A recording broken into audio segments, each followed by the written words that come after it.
Many people would love to live in a place like San Francisco. I mean, it's a beautiful city. It's got great ports. You got major businesses. There's wonderful places to go, parks and places on the wharf.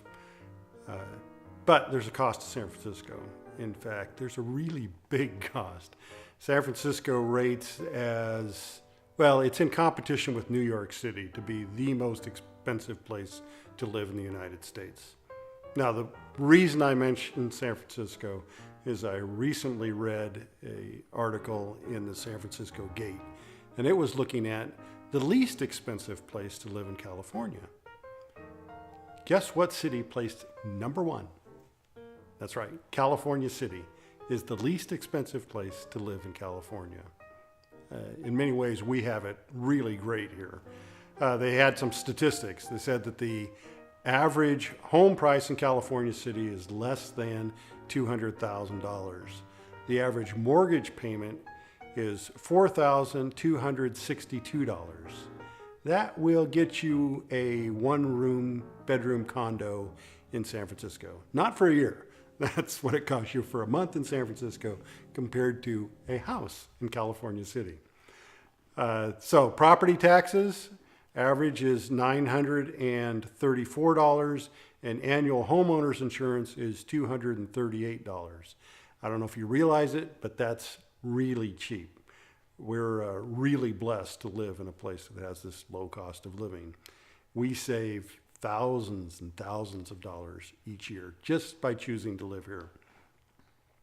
The cost to purchase and maintain a home is about 1/3 what it would cost somewhere else. So you can get the same size and quality house here for about 1/3 the price. You can get all the homeowners insurance you need for about 1/3 the price. For property taxes, it's 1/3. Problem is, you don't get the same police and fire protection and city amenities that you get somewhere else for 1/3 the price here. It doesn't work that way. Those things still cost considerably more. So the question is, how do we pay for those? The city government doesn't just get to vote to increase our property taxes. All that went away with Prop 13. If we want to pay more in property tax, it's up to the citizens to vote for it. In fact, it has to be in an election, and we have to has to pass by a 2/3 majority of the voters.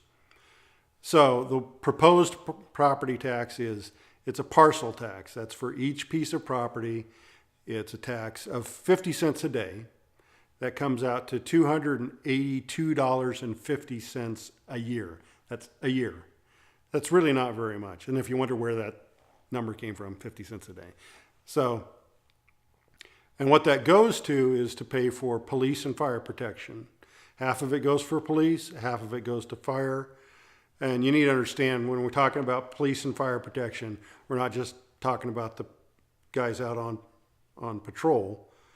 That's the dispatchers, that's the detectives that are investigating crimes. There's a number of other things. That covers animal control for the fire department. It covers the guys on the fire truck, but it also covers the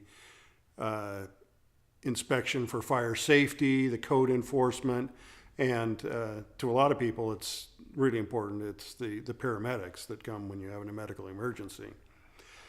Now, even though this tax goes to just the police and fire, don't think that they're the only ones to benefit, because if we didn't have this tax, then their cost would come out of the general fund. But now, if that passes, the general fund has more money to spend on other things. So, keeping Central Park open and the lake and all the city events and the park and recreation and all the various things that the city does for us comes out of that general fund, and they will be able to use all of that for those because it's not paying for the police and fire. So the election is July 31st. That's the time to come out and vote. If you're not registered to vote, the last day to have your registration in is on July 16th. So it has to be received by that date. You can pick that up at the post office, right up there on the counter. There's a form that says register to vote, fill it out, mail it in. If you want to vote to register by mail, you can do it on there. It says register by mail, and they'll send you a special ballot that you mail in. So, election is July 31st. Put it in your calendar, put it on your phone, put a reminder for the day before so you don't forget, and turn out to vote, express your opinion on this, and we'll see where the city goes.